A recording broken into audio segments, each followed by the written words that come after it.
All right, very good afternoon and welcome to Setia Virtual-X, SPCK's very first property roadshow where you experience property purchase like never before. We have gone through a few live sessions by our projects where they have introduced their propositions for all of you.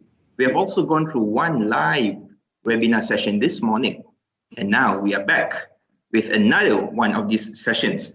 All right, we are very lucky to be graced by four renowned speakers. And today's speaker, you're going to meet him in a few minutes later. He is the world's #1 authority in Feng Shui and Chinese metaphysics. He's also the founder of the Mastery Academy of Chinese Metaphysics, a prolific author of over 170 books, and has been featured regularly in many prominent media channels around the globe. For example, CNN, BBC, CNBC, Bloomberg, and Times Magazine.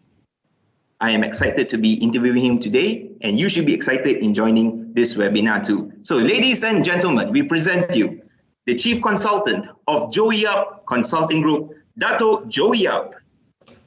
Hi everyone. Hi, thank you so much for that introduction, Amzar. Hi Dato, how are you? Very good. Happy to be here today. Thanks for the invitation. Firstly, welcome to Setia Virtual-X. We are very honored to have you. SPCA is very honored to have you, especially this being our very first live online property roadshow. Thank you. Thank you. You guys are doing good. All right, Dato. Very well. Sorry, come again, Dato. You guys are doing very well. This is something very new to, I think, everyone here in Malaysia, a live roadshow. Thank you very much. We try to change and adapt as the situation demands. So, Dato, what have you been up to lately? Well, the biggest thing that we are working on right now is to bring, whatever I was doing, which is a lot of stage work, presentations that are done live back in the past, live in person, but now we're doing it live stream. So that's the biggest change. And we did that immediately 2 weeks after the MCO. So that was until now. So, and even until now, I think this is the first time I'm using Microsoft Teams in a virtual roadshow with you guys. But I've been doing virtual seminars online up to now. So it has been a very, I would say, adventurous journey of exploration and trying out new things, right? Oh yes, definitely a new thing, and I think it's a good thing as well. Yeah, technology even for us, by running this virtual roadshow, it's our first, so we have not had the experience yet, but then we are continuing to improve, and yeah, we are very happy to have you here. Dato, okay. I would like to ask you something which I found very interesting, which I found about you on the net. Wow. Let's take a time machine back 8 months earlier to the month of January 2020. You had a series of talks in Singapore and Kuala Lumpur, and you had a 32,000 strong crowd. That is a lot, Dato. Yeah, I was the biggest event for that couple of days, indeed. Yeah, and your crowd seemed to be bigger than most of the rockstar concerts that we have had. No, for live webinars, maybe, but rockstar is still rockstar out there. Yeah, the rockstar personas carry through. Well, because during that webinar, where it was attended by so many people, you had raised 3 sort of key points in your speeches that a few months later came very true. It was more on preparing for a crisis, which you foresaw was coming, and you had advised the public to have at least 6 months saving, clear bad debts, 6 months, and also build a good network. Correct. Yeah. So that was Go ahead. It's okay, Dato. Yeah. So I think let me point out one thing first. First of all, I didn't see a pandemic at that time because in my lifetime and my teacher's lifetime, we have never experienced pandemics. We've experienced health issues for the year. So that's the first thing. But what we did see in the chart is a financial crisis. So the pandemic is a catalyst to the financial crisis that a lot of people are going through. And so, and that was why the 3 key points in January. In fact, we were already talking about it in November and other smaller events. So that I think if people did prepare for it, there would be a great opportunity, because having all the 3 things set earlier would right now, I think it's a question of how we approach this. Is it a crisis, or is there some opportunities that are in disguise at this point in time? Aha. All right. These 3 advices seem to apply to any period or any financial ups and downs. But why is it more so important during times like this? Isn't it something that people have been doing all this time? Good question. I think a lot of people don't do it. That's the problem. Most people don't prepare more than 18 days of savings, especially when it comes to businesses. You just look at this, right? 18 days. Statistically, a lot of businesses, they don't have cash enough for 18 days. So when that MCO happened, that 2 weeks was terrible for a majority of smaller businesses. So surprisingly, a lot of people don't do it. Even though since young, at least in a Malaysian culture, all of our cikgu also teach us about save money, right? But then we never apply it. A lot of people don't do it. And if you just look at what's happening, even in the States, in Western countries, they're not only known to have savings, they're actually in huge amounts of debt. So which is counterintuitive for a lot of people. That's why I think absolutely right. People should be doing it, but they don't do it. And here's the thing funny about human beings, right? We know that we should do many things, but then we don't do it. So if only we did half the things we're supposed to do, life would be much easier.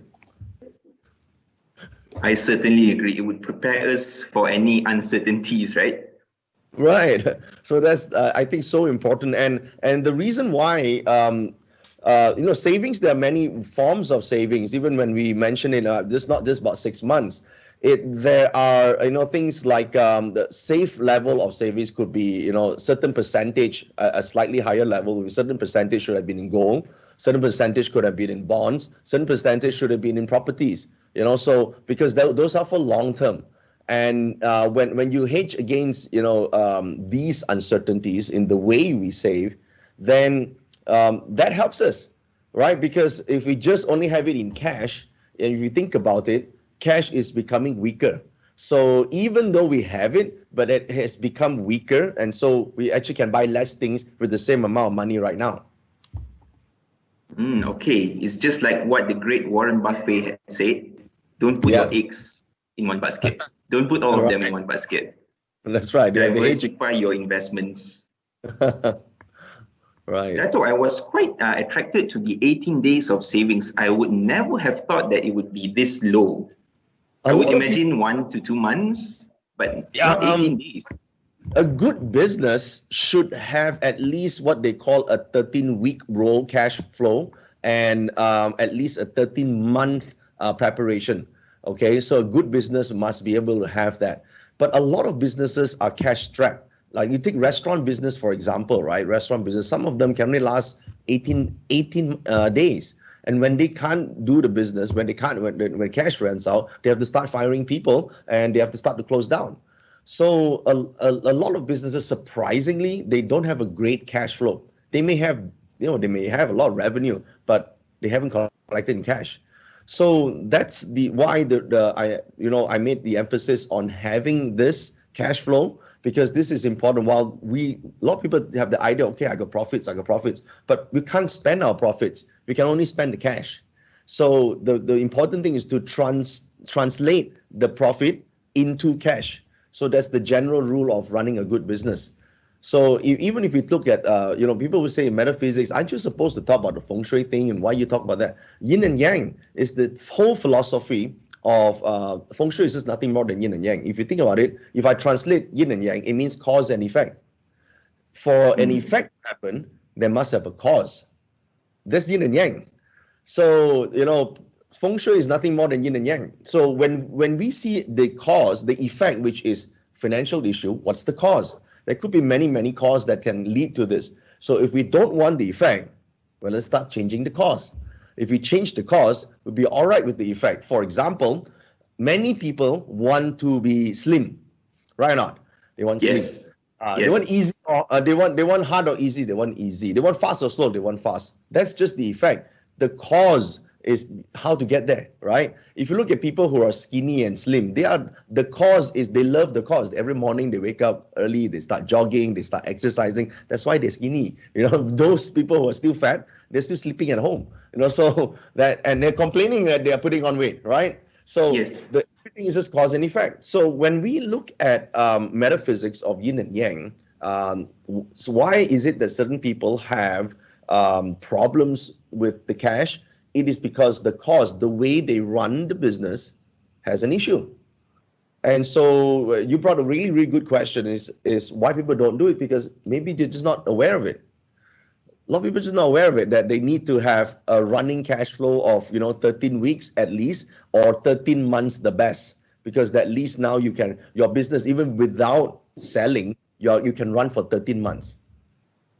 Okay, it looks like most of people or businesses are focused on what's present, what they can see now, and what they can enjoy now. Correct. Right. And I think a lot of people talk about what market condition. Well, of course, the market condition, there'll be ups and downs. But people don't do what is the counterintuitive. You see, when markets were great, that means prices are high, and these people start buying. They should be selling, right? And when markets are not so great, that means prices are lower, perks are more, they should be buying, yet they don't buy, they go and sell, right? So like you said, right? People know what they're supposed to do, but they don't do it. And also, that's the cause and effect that we talk about. And so when we want to make an improvement, the effect, the outcome of something, then we got to start asking ourselves, what caused this to happen to us in the first place? All right. In your talk, you had given us 3 tips in facing what is next to come. And you said just now that it's purely based on the financial crisis. So you saw it coming. In a way, you had anticipated this thing. What was it based on? Is it based on the cycle or recurrence of events? There are a few things here. Cycle, so as strange as this may sound to most of the educated people, because they say we look at stars, right? Why the planet can influence me? Let's just talk. We did use astrology, but astrology can only see patterns of how planets move. Now, the first question, logically, educated people will ask is, how come planet can influence me, right or not? Now, let's just look at the moon. Moon is also one of the planets, moon and the sun. The sun influences every living being. The plants, the way they grow, right? Human beings, we need sunlight, even trees, everything, correct? Gravity, the planets. So we know that scientifically. The moon influences the tides, water, right? Full moon day, right? Moon is very important across all cultures, right? So, and 75% of the earth is water. And the moon can influence this movement. That's why on full moon days, the simplest of all, full moon day, emotions can get enhanced. When someone is sentimental, they get a bit more sentimental on a full moon day. When someone is easily angered, they get more angry on a full moon day. Those crazy people on a full moon day become more crazy. That's why they're called lunatics, right? So so planets in some ways influence emotionally how people feel. So strangely, last December, December 26, if I'm not mistaken, there was a lapse, a major eclipse of the sun. So one of the yang energies disappeared for a moment, and it influences some positions. So a lot of astrologers picked that up and thought, okay, there's going to be some big problems happening.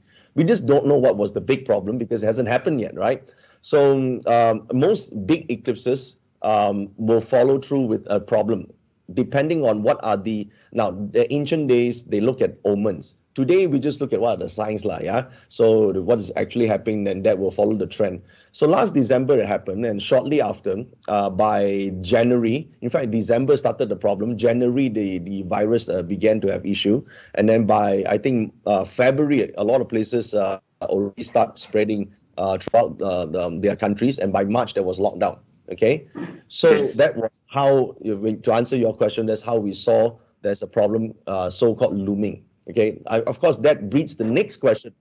then when's the next eclipse, right? So the next partial eclipse already happened on June 21st. That was only partial. Okay, so second wave happened thereafter the June 21st. Melbourne got the second lockdown. The US now 40,000 people a day, right, having an issue. Now this is only partial. The big one is coming in December this year, and that comes with a transition of the planetary positions. Whether you study Chinese astrology, Western astrology, Arabic astrology, it's the same planet. Okay, just that other culture got different name for the same planet. Like Jupiter is an English name, but a Chinese name we call it a wood star, right? There must be another name in Vastu, Indian astrology. There's another name in Arabic astrology as well, but it's the same planet. So we that sort of transitions. We look at energetically. There's a shift in how things work. Okay, so now that's to answer your question. I see it from that pattern. Now match this with world events, right? Financially, the whole world has been going on this bull run for the last 10 years, right, globally. So, and historically, there's always a change. The market has to balance itself. Okay, that's again the law of cause and effect, right? It has to balance at some point. You cannot have inflated prices all over the world. So these things are bound to happen. It's a question of 10 or 12 years. And we've been 12 years since 2008, the last red year, before this event happened. So you put that together, it's due for something big, right? So that's how we see it. All right. So it's basically mathematical, if I may say. It's partially mathematical. Partially, we also have to assess what is happening around the world financially, and then you put it two together. Then we sort of intellectually guess the thing. So I don't think anyone can accurately predict the future. We can only guess. Same analysts, right? The only person who can tell the future is God, and God didn't say anything, you know. So we have to now use what we can guesstimate to get closer to this. The question is not trying to predict exactly what will happen. More importantly is, what should we do right now? What should we do in case stuff like this do happen? So if we just prepare for the effect, when we prepare for the effect, so when this happens, then we at least can say, okay, we're safe. Not only we say, maybe we could even thrive under times like this. All right. So we have covered quite a lot on being aware what's going on, being aware of what could potentially happen based on the shifts and changes in a global environment. And perhaps next we can go on through what can we do during this crisis. But before that, when you said the year of the rat, which last happened in 2008, it brought a very special attention to me, because year 2020 is also the year of the rat. So how is this being a rat if you're born in the year of the rat? Oh, okay. If you're born in the year of the rat, it's not a problem, okay? So it's just that the last rat year and now is 12 years apart. And this rat year, it happens to be a transitional period of two big major planets, which is, if you look Western astrology or Indian astrology, is basically Jupiter and Saturn's what they call a conjunction, what we call a clash, they call it a conjunction. So it's happening and it's very close to each other. And it's going to have that major shift in December. Now, so that's how we see these things. So everyone also guess one. We only see the planet, the planet don't have words, you know. So we also don't know what is exactly it will affect. But since financial crisis is looming, so the closest thing it can affect would be that, right? So I think we should, if you ask me what should we do, right? There are certain things we can do in order to, now, the first thing we need to do is don't panic, okay? First thing is don't panic, because if any decision that we make under stress or under pressure will always be wrong, okay? Anything that we make when decisions that we make when we are stressed, right, or when we are very, very panicky, usually it will not be a good decision, okay? So don't allow yourself to get into a state where you have to react instead of respond. So that's the first thing. So don't panic, right? The second thing that we want to do, and of course there are details about this, is to focus on growth instead. You see, right now, a lot of people are pulling back, right? They are, instead of expanding, they are doing the reaction thing. Is like, okay, let's cut back on things. I'm gonna cut on this. I'm gonna cut on that, right? I stop investing. I stop making my money work hard for me. I just want to do less, right? So the moment you focus on growing smaller, you've lost the plot, because where your enemies are moving backwards, or don't use the word enemies, where your competitors and rivals are, or business rivals are going backwards, you should go forward, right? Not we should be To occupy focusing what on. they have left, right? Correct, right? So if now is not the time to grow, then when do we want to grow, right? Do we want to wait until every competitor out there, everyone is trying to get the rewards at that time, and you rush for it as well? So it's counterintuitive because it's scary. That's why I say the first thing is, don't have that panic mode first, right? Focus on the growth, right? That's the second thing that I think we all can do. And growth, there are many areas. We can talk about it maybe tomorrow, or we'll have opportunity later if someone is asking about those questions. Number three, we want to do is follow the flow of money. Follow the flow of money, because no matter what the economy is and what the condition is, people still need to buy food. People still need a place to live. People still need some kind of entertainment. People still need to survive, right? There will always be a direction of flow. Now the direction has moved to healthcare, moved to technology, as we can see, right? So when people become fearful, that's why you see gold prices going up everywhere else. So there's always a flow of money. So the thing is, if we could just calm our inner noise that we have in here, because here is like, don't do this, it's very scary, it's very, don't take the risk. If you calm this voice down and just look at what's happening, we sometimes can see that flow, right? This is what we can do. Number three. Number four, we need resilience. We need to go through this as a team, as a group of people, because this is the time to help each other out. The pandemic may go away, but the problem that the pandemic has caused, remember, the pandemic is only a catalyst. It's a catalyst for the financial situation around the world. It's a catalyst for it. It is not the main thing. It's not the main dish. It was bound to happen. Right. It's bound to happen. Financial crisis. This financial crisis is bound to happen. The question is, it just became the pandemic really said it. It's like 10 times the problem, right? So pandemic is catalyst, but it is not the only thing. Okay, pandemic soon. I don't know. Russia is really got vaccine. Not maybe the vaccine is vodka. We don't know yet. Yeah? So we have to be resilient to this. And the fifth thing, and only then, the fifth thing you can do is to work on opportunities, because there will be opportunities. So in all crises, those people who do survive and thrive, there are many people who are today that are successful, who are very wealthy today. It is because they have found the opportunity in the crisis. And to do that, that's level 5. First, they have to not panic. Second, they have to grow. Third, they have to follow the money. Fourth, they need to be resilient and patient. Then only can see opportunities. But many people say, oh, just tell me the opportunities. Just tell it to me. You just tell it to me, I'll do it. No, even if you can see it right in front of your face right now, you won't do it because there's fear, right? When people panic, when you feel, oh, the world's really, really bad right now, that when that is there, no matter what opportunities you cannot see. And then if you can't see it, you can't do it. So that's why that when we explain cause and effect, that's how it works. So at the end of the day, yin and yang, or what we call good energies or bad energies, good luck or bad luck. People will say, oh, I have bad luck or I have good luck. What does it really mean by luck?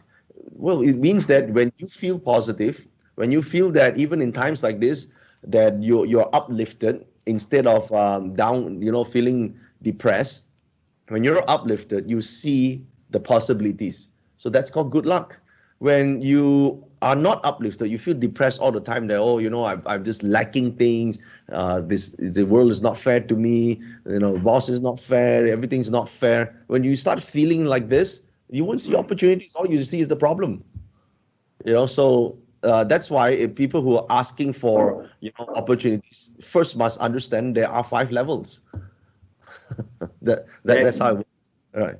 That is quite a climb, Dato. We have 5 levels, but I'm sure this is all achievable if we have the right mindset. So speaking of not panicking in this current situation, okay, in my opinion, people panic because they are being surrounded by other people who equally panic as well. Yes. So how does one get out of this very unhelpful environment? Okay, so you asked a good question once again. So the thing is this, right? Crisis has got inside crisis there are 2 things. One type you can control, then there's another type you cannot control. So we must first know what we can control. So you mentioned really well about mindset, right? But mindset is 1 out of 4 things that we can control. The 5th thing is what is happening in the economy. That one cannot control, right? What is happening in the industry cannot control. But what we can control are 4 things. Number 1, we certainly can control how we want to think about something. Because thinking, many people are not aware that they could direct their thoughts.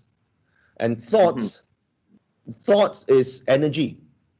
When we are happy, everything is possible, right? Everything we want to do, right? We want to do more, right? Bring it on. On top of the moon. Right? Because we're happy, right? Not. If you're not happy, what also don't want to do, correct? So yes, it paralyzes you. It paralyzes, right? So the idea is our thoughts we can control, because generally, if we know how to think in a certain way, because by the way, we call it heaven energy, because those people last time they say heaven, earth, man, and spirit. Wow, this sounds so metaphysical. How to understand heaven, earth, man, spirit? So they really think of spirit. No, heaven basically means the thoughts. They're invisible. Okay, it's an invisible. It's just that see, people always look up to pray, right? Not yeah, but really. You look up the planet. There's no up and down. It's round one, Okay, so what you're going in is actually inside your own mind.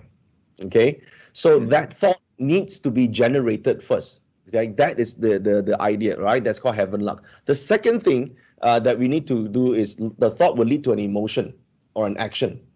So we can also control or learn to control or be more of control of the emotion. You cannot allow yourself to be unhappy all the time. Now you can allow yourself to be unhappy for a while.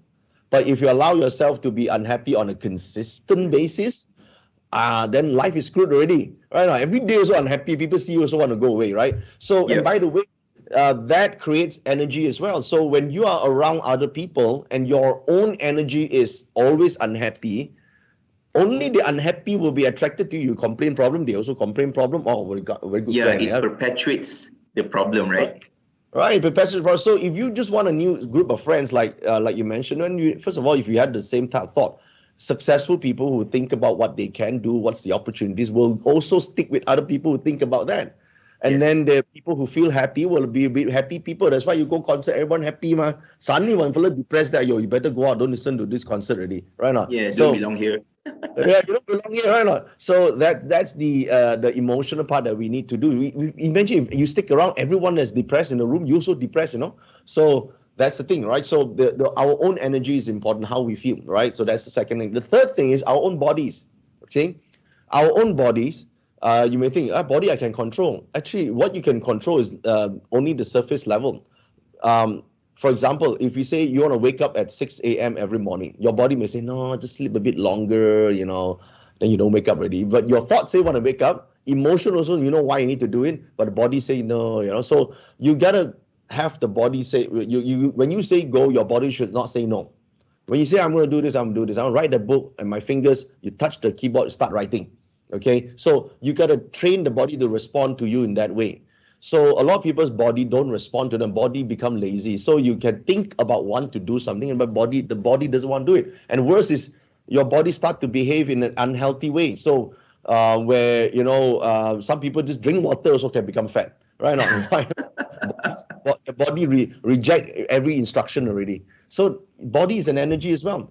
So that leaves the other part, right? If the thinking and then the emotion and the body, then what? There's another part that's called the consciousness, the spirit force, right? How many talk to ourselves, right? Do we talk to ourselves? We talk to ourselves every day. That conversation that we have is between your conscious conversation with your mind. Every day there's a conversation. Now, if that conversation, it's a healthy conversation between you and yourself, that means you are positively motivated. But if the internal conversation between you, which is a spirit force, right, and you talk to yourself in a negative way, imagine being with a negative friend, but the friend doesn't exist. You are that negative friend with you all the time. Then you're going to feel panic and demotivated and unhappy going downwards. So many people have the wrong idea of what is called spirit. Basically, it's just life force. You think about a durian tree, right? Mm-hmm. How the durian seed become the tree and produce the durian? Who programmed this seed? That's the universe life force energy that we're talking about. The same life force energy that gives life to plants and everything else is also in us. So that is where we are thinking, right? So we converse with our mind. So that is the consciousness that we need to become aware of. And when we can do that, then when all four energy align, we start to create a lot of miracles. We start to see opportunities. We start to see possibilities. Wow, that was very elaborate, but it made me understand things better, definitely. So everything starts within us, the generated energies from within, and then it radiates out to our surroundings, thus Correct. changing the balance of the surroundings as well. So that comes from ourselves, factors that we can control. Let's move on to external factors, such as opportunities that might be provided by others or the environment. I would like to turn your attention to this century, whereby we are moving into the fourth industrial revolution and the gig-based economy, where people work basically for themselves or an app. We can see that many Gen Z or millennials are eager to turn their passion into a business. So as a businessman yourself, what is your take on this? Is it a good time? Should there be more precautions before doing anything in this crisis?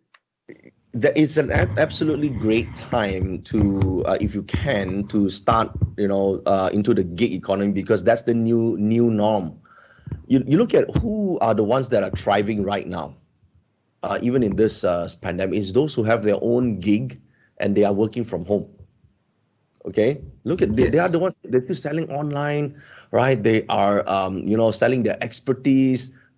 Some designers are just designing online. They're just making money right now. So really, it is the time. It is the best thing to do when you are stuck at home. Why not make some money, right? So that's the thing, right? So it is the new norm, and I do encourage people to begin, because you're generally using your own energy and converting that into an opportunity for yourself. So that's the thing. So if I may just add something here, those four things, heaven, earth, man, and spirit, can also be translated into in four levels of wealth. Okay, so the first level of wealth is we go and work for somebody, right? Very normal. A lot of people do that, and that's where the level that got affected right now for a lot of people is because they no longer can do the 9 to 5 thing, right? So the working using our own hours in exchange for money, it's the first level, okay? And some people they can make more. Some people might have a little bit of a problem with that because of this pandemic. So the transformation is always a skill, okay? So the second level, what I do recommend for people to do is to develop a skill set that is really, really special, that allows them to make more money than their usual work hours. Okay. For example, sales would be a good second level. A lot of people don't know how to sell. Or now some people think, selling, I don't like the word selling. Then think about it as speaking. Think about it as the power to influence, right? Think of it as power to lead. When people could talk on stage or give a great presentation or connect with other people, they are actually selling their ideas, their influence. So learn influencing or learn selling. That's the second thing. That would dramatically increase your possible of making better income. And you could actually do that from the comfort of your own home right now as a side gig, right? Because this is the gig economy. So people could learn that.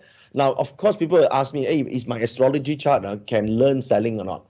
Listen, maybe you're not going to be the best in the world, but you don't need to be the best in the world to make a bit more money, correct? Yeah, so, true. Yeah, just be better than yourself yesterday. Right? If you're just better than yourself yesterday, you win already. right? So I think you don't need to have great talent in this, but you do need to know how to do it at least a bit better than before, right? So that's second level. And suppose you are great at doing it, maybe not even the best, but great at doing it, then you will exponentially rise in the ranking, becoming a C level in a corporate environment, or at least you might have your own business running, coaching, selling, because everything requires you to sell either product, physical product, or an online product. Your ability to influence increases, therefore your income, right? That's what they call wealth luck. I'm just trying to explain wealth luck in a more achievable term, because otherwise people think you just put water here, then you become rich. Yeah? So the water basically allows you to have that energy, but you need to channel the energy somewhere and do something, right? You just sit there whole day and you won't become richer, you just become bored, so you you have to channel it somewhere, right? And the third level of wealth is when you start to own your own business or own businesses. Then you don't make money from salary anymore, or income. You make money from profits. So then there's no limit to it, right? Unless you run a bad business with less than 18 days of cash lah, then you got problem. Okay?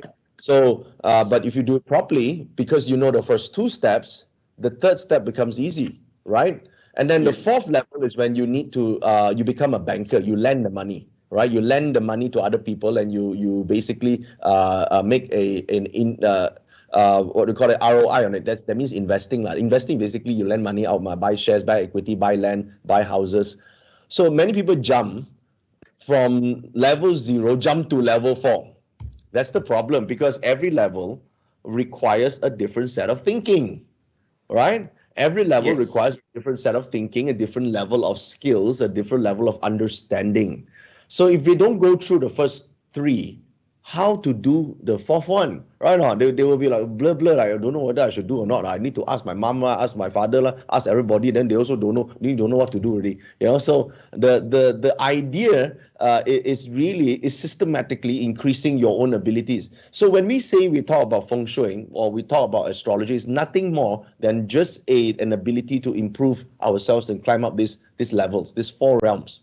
So I'm just explaining in layman terms for people, because a lot of times, sometimes you say, oh, heaven, earth, water, then you all get very confused. I better explain in logical way. It's easy for people to understand. Basically, it's just about human nature and becoming better.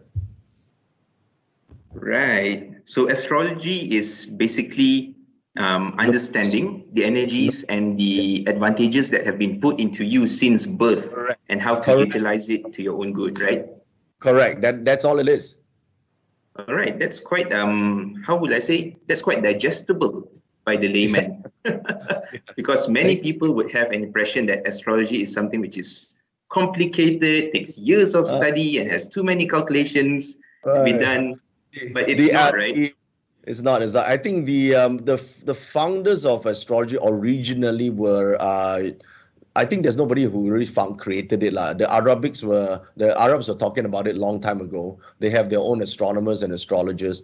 And then the Greeks have their own system. But it's all the same. It's the same planets, It's the same. It's just different name only, So, the sun is always the sun. Is a different name for it. The Egyptians were looking at it long before. So it's just that today we have access to more information than before.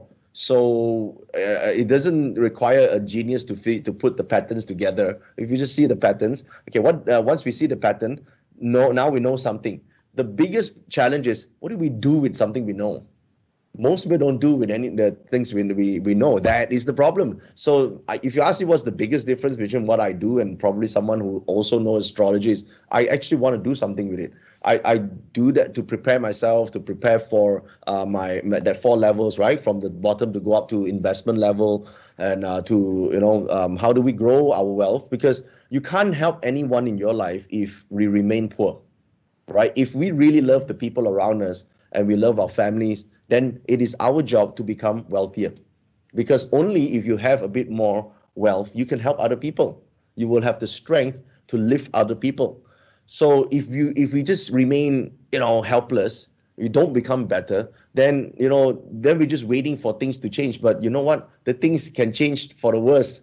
If nothing happens right now, it's still declining around the world, right? So we gotta do something to help ourselves and help other people around us.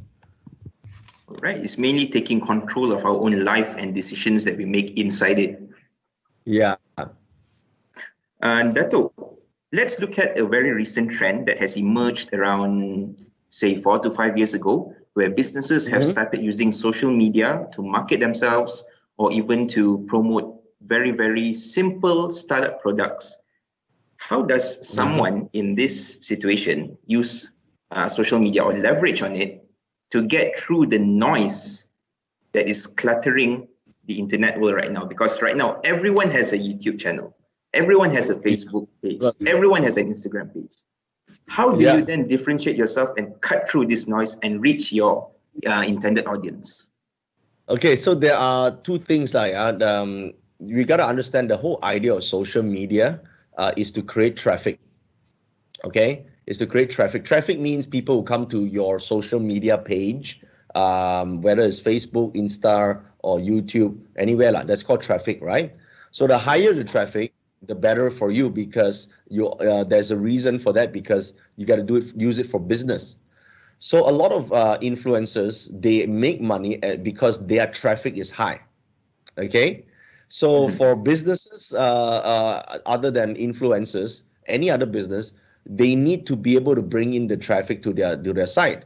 And to do that, there are two ways. Number one is called organic. Organic means you have such great content that people just want to come and consume it. They want to go and see what's happening that you write about, that you talk about, that you're sharing. So you got to be able to share great content if you want organic. But organic, out of 100 posts or 1,000 posts that you do, only a couple might actually get viral. And hoping to get viral, there's no magic formula to it, unfortunately. Okay, so organic might be the slowest way to get there.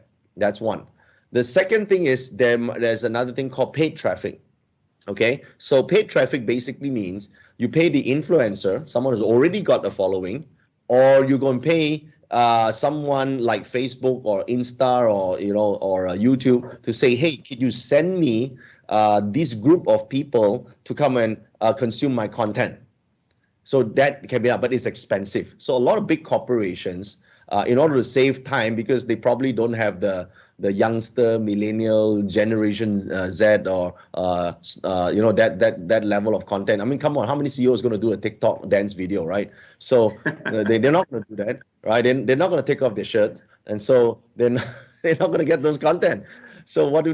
They pay someone else to do this, and then they bring the traffic into their site. So that's how they use this. And it's very important because most of us now, even if you look at the news, we see it from our social media feed.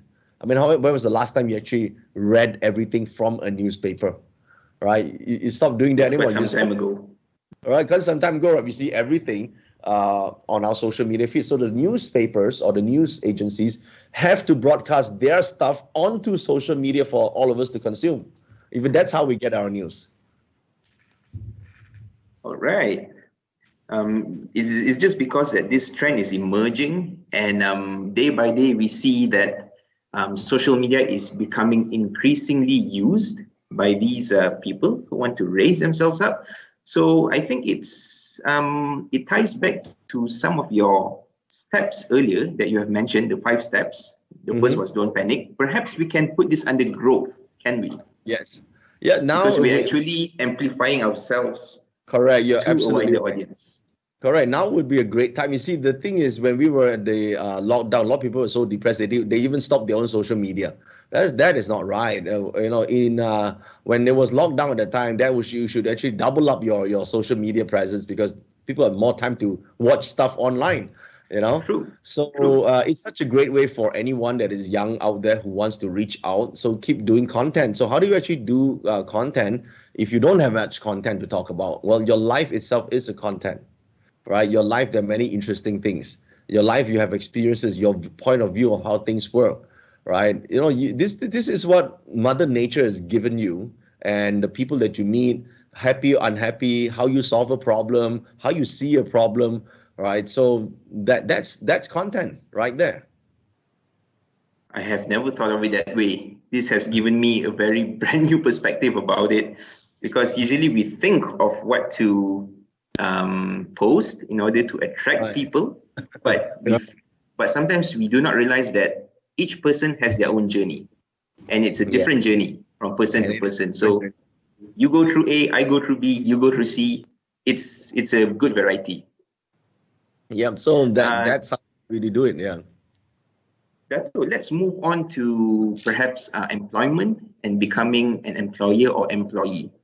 Well, in this crisis, many of us perhaps have been retrenched. Some of us have had the luck to hold on to our jobs. Some of us have started something new. So all of this needs skills, upskilling. So perhaps, what if I am an employee of a company? What are the skill sets that you think I should have in order to future-proof myself, perhaps for the next 3 years?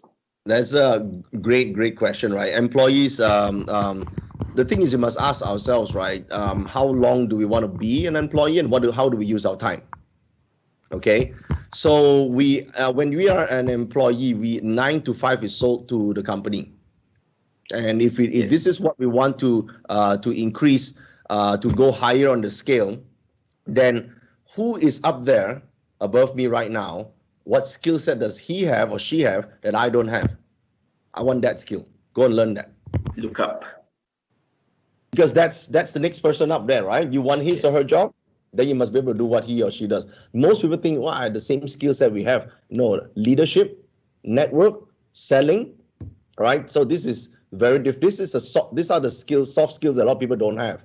They think they know, oh, hey, I got all this graduation, this diploma, this from this university. That's that gets you into the door. But thereafter requires, it's not who you know, it's who you know well. So if you don't know them well, they're not going to give you the job. So and communication is not something you can just say, I'm good at sweet talking, right? That's not a thing. When you talk, people need to feel that you're genuine as well. You need to be able to connect. So that could be a skill that you might need to climb that corporate ladder, okay? And every job out there has a specific function, a purpose. So, for example, someone is hired to do a job. They perform a task. The task is based on apparent skill sets, and the skill sets is to achieve the objective.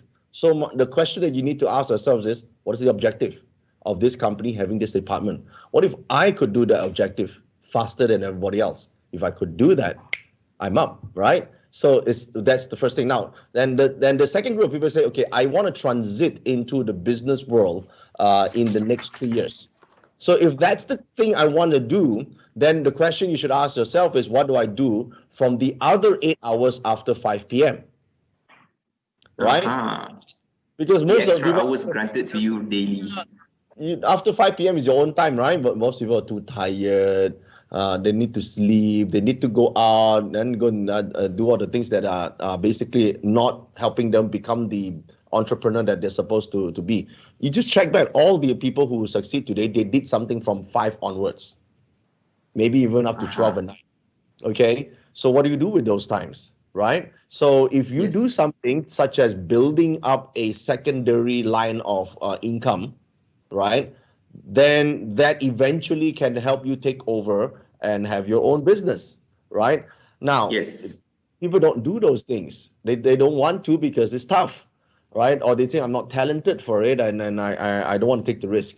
The difference between bosses and the employees is not because the bosses is smarter than you. The only difference is the boss took the financial risk and you didn't. That's all. So can you take the financial risk? If you learn how to take the financial risk, then you can be a boss. Okay. So, and the people who are buying the properties, owning the land, they are just human beings like everyone else. But why are they able to own so many properties and they make good money? It's because they understood finance, they understood the risk, and therefore it's no longer risky. Right? So it's risky if you don't know. It's not. We fear the unknown. Once we know it, we not fear. Right? So the question is, what do you do the 5 onwards, right? 5 p.m. onwards. So that's the thing. So I think if you want to be a business owner, it has to come from an ultimate skill that you could generate a lot of money. You sell services first. The easiest is to do that because services don't require inventory. Okay, so that's easy to transit. and it doesn't require large amount of capital as well. Another way to do that is to find partners, right? So again, it requires Surround yourself, right? right. You gotta have a skill set of the right business-minded people, right? And they would be great to connect with you. Now a lot of people say I'm scared of partnerships, right? I'm scared of partnerships, and therefore I scared people cheat me. Well, don't be someone that's smart enough to not get cheated. That's the best thing that you can do, right? Otherwise, everybody's gonna cheat you, ma. It's stupid. Everybody should cheat right now. But if you're smart, then it helps, right? So Yes. that's how. Now, I think there's a lot of people listening as well. I'm sorry I didn't address you guys. How many of you guys out there are work for other people? Type 1. If you work for yourself or you run a business, type number 2 in the chat that you see right now. So at least we know how many group of these two groups is. Listen, there are only two ways to make money. Yeah? Either you work for people or you work for yourself only. Okay, so two ways. Or the third way is marry rich. So, but marry rich is very difficult. So you type 1 or 2 in the chat, and at least we can see who our audience are. Right. In the meantime, I'll keep talking to Hamza. And in the meantime, the audience can also ask questions in the chat box, and we can pick some and answer them on the spot. Right, that'll be nice. So, Dato, I was quite intrigued by your point, whereby we would have to build our skill sets up and be able to do what the person above us can do. But the thing now is, the mindset of many people states that, after work, I'm tired. I should be more lenient with myself because I need this rest time. If not, I'm going to fall sick and things like that. So this, I think, falls under resilience in a way. How do we then train or tune our thoughts not to be too lenient to ourselves, if I may say? Okay. Yeah. So that's where Feng Shui comes in. You have a nice environment. The energy is better. It makes you energetic. So when you're energetic, you got excessive energy, you could channel that to, working. So Feng Shui is just your environment having some environment you go there, you're very happy, very energetic. Some places you go there, so tired. I still go to my house, so tired. Just energy draining. Okay. So human beings can detect this, right? Now, some places makes you feel really great. Some homes, right? You go home, you argue with your wife, argue with girlfriend. You go inside the house, argue already. Right, so that's energy, right? So I would suggest that find a place that can energize you. That's the easiest the thing I can say. If you refuse to change yourself, like that is, or you can just willpower very strong and just tell yourself, when I go home, I'm gonna dedicate what we call the hour of power. The hour of power basically means 1 hour a day I dedicate to creating power for myself. Power means I would learn a new skill or I would develop a new skill in this 1 hour a day. So there'll be 7 hours a week that I will have dedicated to creating power. Power is the ability to get things done. So if we can make things happen, we are an achiever in life. If we cannot make things happen, then generally I think you're gonna just have to live by the rules of other people. Very true. Become a follower, not a leader.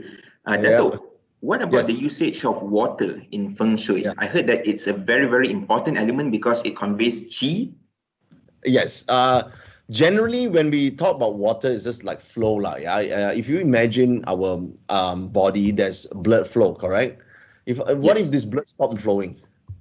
Straight away, mati la gone. Right? Yeah. So in the environment, there's water creates the plants and nourishes the entire land, right? This is very, very important. It's general also, we know. So when there is flow of water, in another way, it also allows the energy to flow from one place to another. So when we have this in an area, in any development, that creates an environment where people feel better and feel optimistic. When environment is beautiful, and water is flowing, you feel optimistic, you feel pleasant.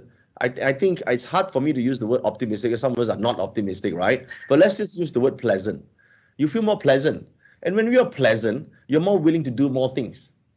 You see, happiness is nothing more than pleasantness enhanced a few more level up, right? If you feel pleasant right now, you will be happy right now. I'm not happy, but I'm pleasant. It's a good thing. If you say, oh, I'm happy all the time, then you're overly ecstatic, lah. Yeah, then maybe you might be high on something. But if you are just pleasant, the world is a nicer place and you will see opportunities. So that's why it's so important that we have nice water flow, because it makes you feel pleasant. Okay, so that answers one of the questions posted by one of our audience by Ian Tan. She has asked how to ensure good energy or feng shui at our own home. So I think you have just answered the question with the usage of water and deriving a pleasant mood by it. There is also another question by G.E. Ng. All right. The person has asked, Dato, how does work-life balance come into play? Okay, work-life balance is very passé already. Okay, so it's if you think about work-life balance, you obviously would be very hard for you to climb the corporate ladder, or become even harder for you to become an entrepreneur. This is a new word. You might want to write it down. GE. It's called work-life integration. You integrate your work into your life. So basically, when you do what you do, you enjoy what you do, and you're also working at the same time, you're also having fun. That's called work-life integration. When you put it into one, you don't feel like working. So that's the new thing that a lot of entrepreneurs will tell you, work-life integration. That means the key is not to draw a line between life and work, but to make them fit together. Correct. So that's, you don't need to balance when you integrate your life together with your work. So if you need to travel, it's traveling, you enjoy traveling, but you're also working at the same time, so that's the whole thing that entrepreneurs or business owners are doing right now. All right, this is a very new term which I think is very relevant in our day and age for today. And perhaps if I may ask one more question over here. Sure. People have always said that the Mandarin word Wei Ti can be read as crisis. It also can be read as opportunity. So it's very beautiful linguistics. But how do we then apply these double meanings into our life today? Well, to see the opportunity, one has to have that mindset that it's, first of all, the energy is good.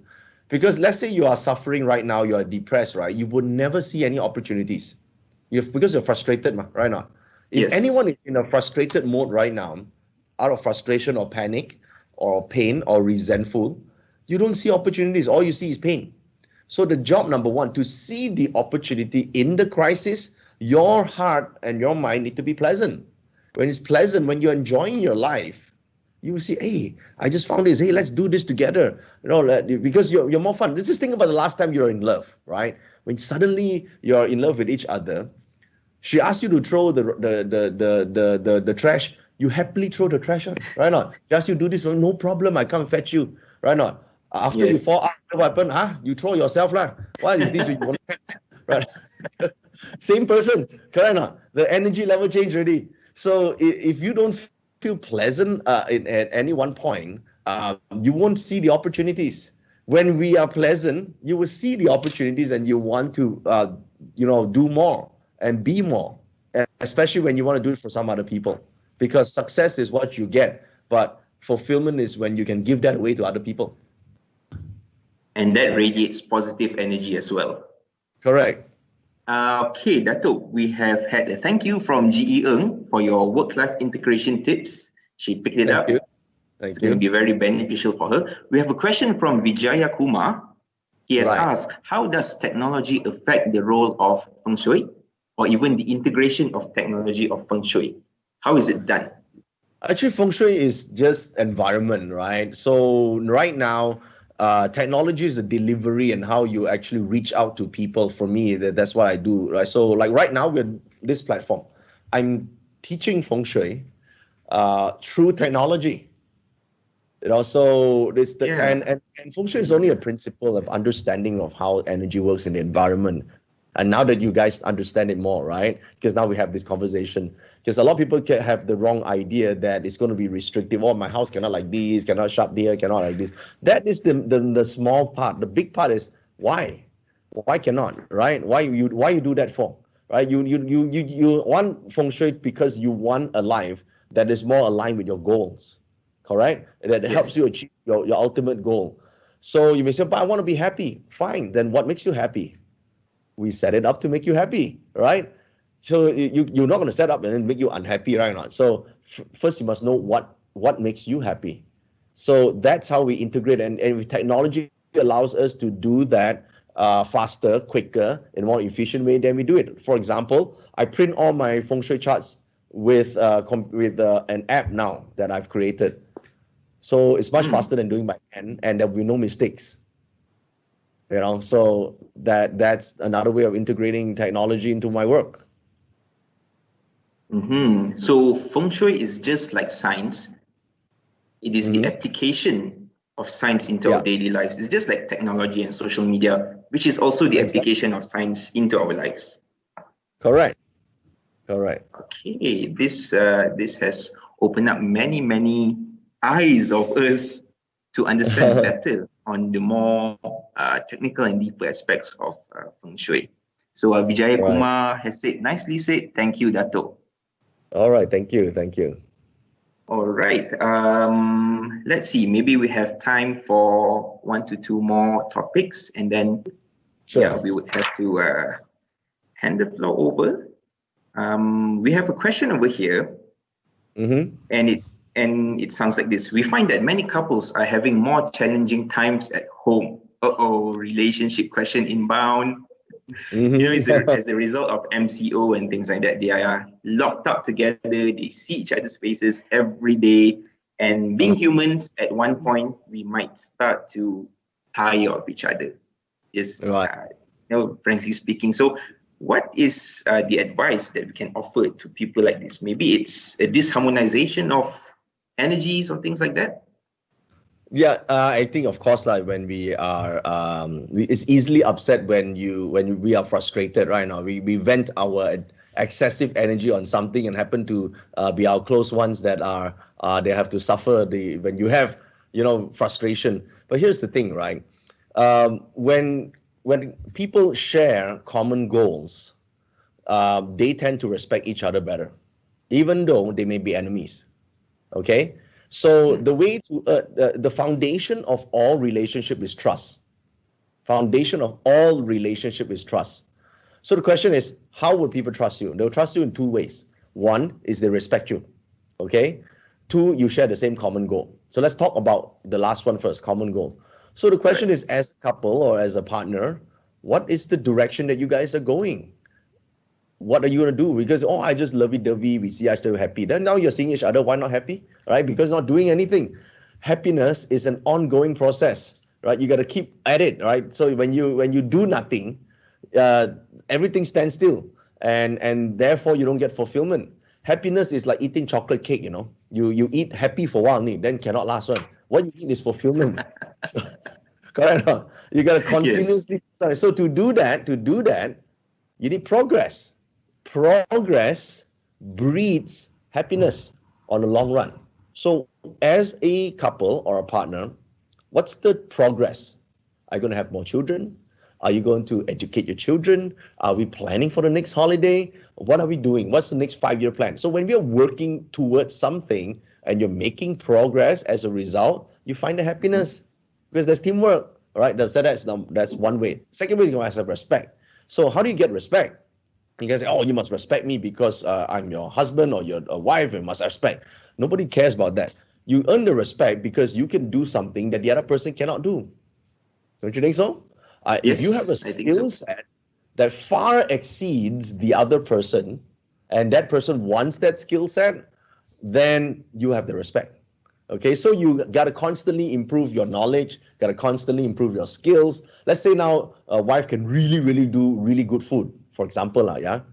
Wow, this one husband cannot do. Every day he look forward to something really nice to eat, right? This respect, right? Wow, you can do this, or you can take care of 5 kids.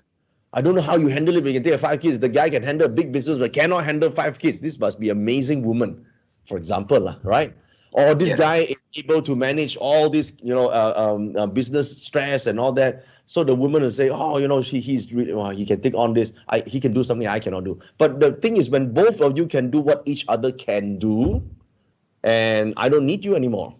You understand what I mean? I don't need you anymore. I can do it myself, right? So when that happens, that sort of have that split between the respect. Okay, so that's why it is important that we focus on these two things. There's so much arguments because now you can clean the floor. I cannot clean. He said I also can do it. So that when that happens, you're bound to have some arguments. So the thing is constantly improve yourself.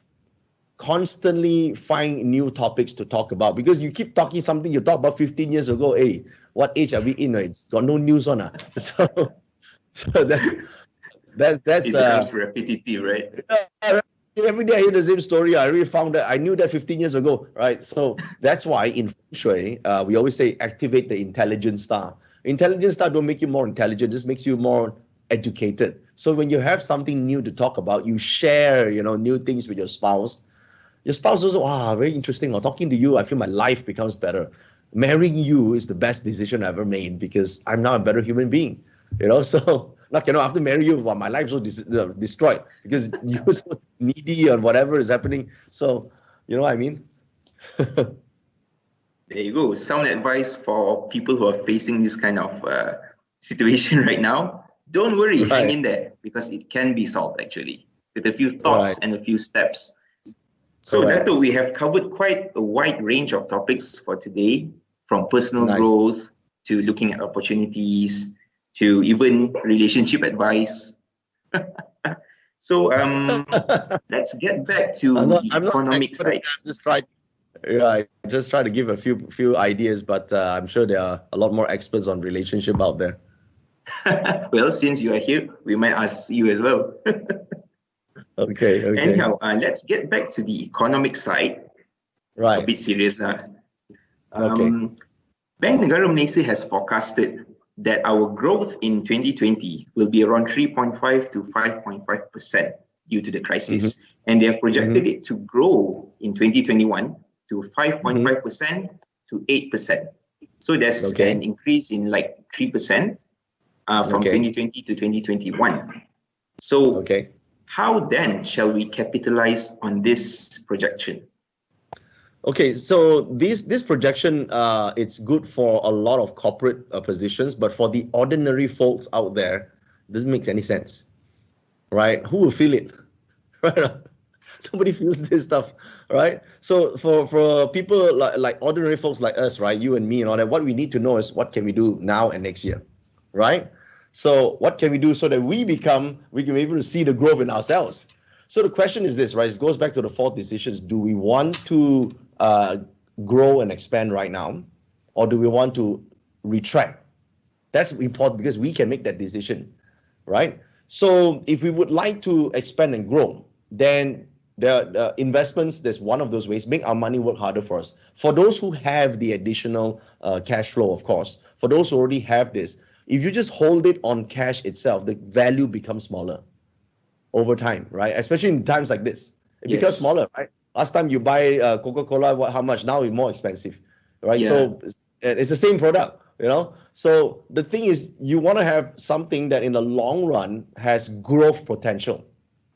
So you can have properties, because one of them, you first find a good one. Some will buy for their own stay. Right now, a lot of people buy for their own stay, right? Many people don't think about buying for investments, which is a good thing too, right? Because now you get the best deals right now, but rather than wait until everything is, when so-called back to a bit more normal, and when you forecast this growth rate, then everyone don't have all the perks to give you right now. Now's the best time to negotiate.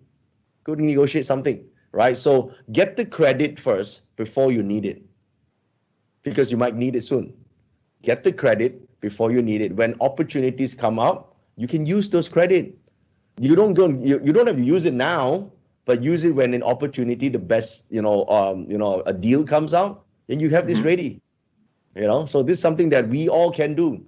While it's forecast to grow and all that, there'll be people who agree and people who disagree, even though by numbers it's there, but do we feel it?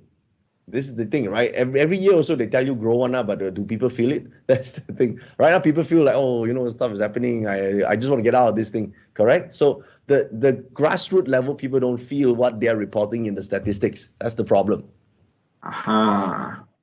Okay, so there is a lot of work for it to be felt by the commoners. Okay, Dato, we have a question in the chat box. I believe it Right. relates to the relationship question that we had earlier. So right now we are kind of switching between relationship and economics and relationship and economics. But never mind, keeps it going. The question sounds like this. Dato, how important is compatibility in Feng Shui? And can it be improved?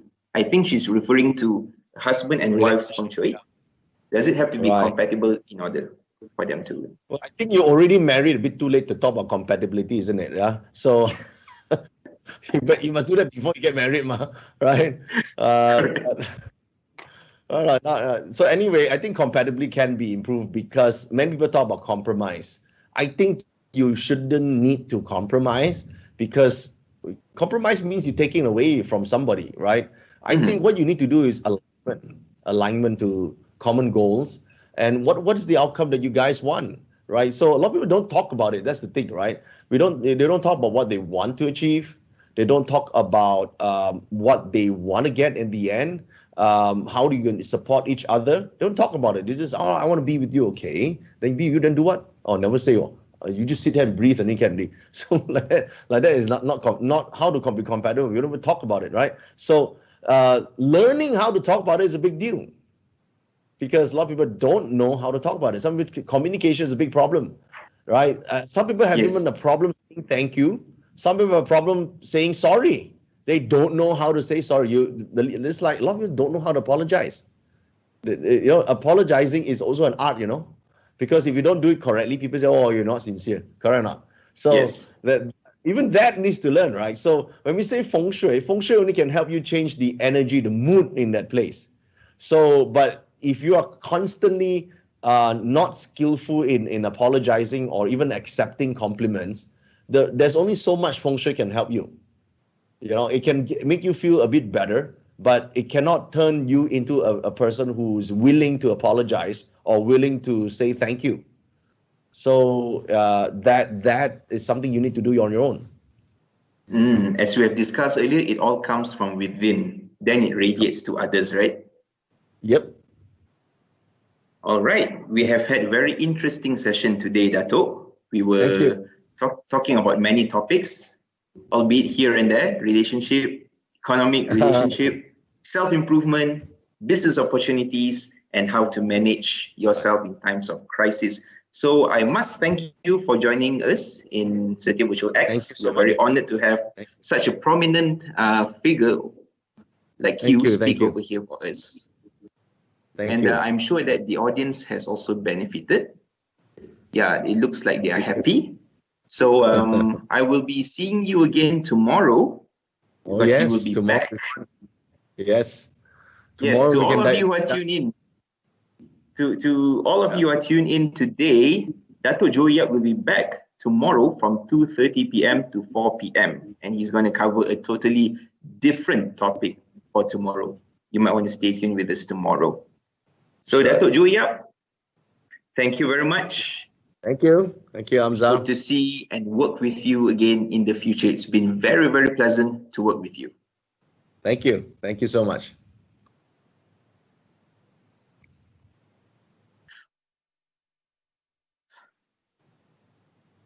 We will be back tomorrow with more webinars, but before that, stay tuned because we have more BU live sessions. BU means business units. That is what we call our projects in SP Setia. Some projects will be doing more live shows in this very auditorium, and by 8 to 9 p.m. tonight, we have our very own local grandfather of stand-up comedy of Malaysia, Harith Iskandar, who will be speaking on the new norm of parenting in this period. So stay tuned, you don't want to miss it.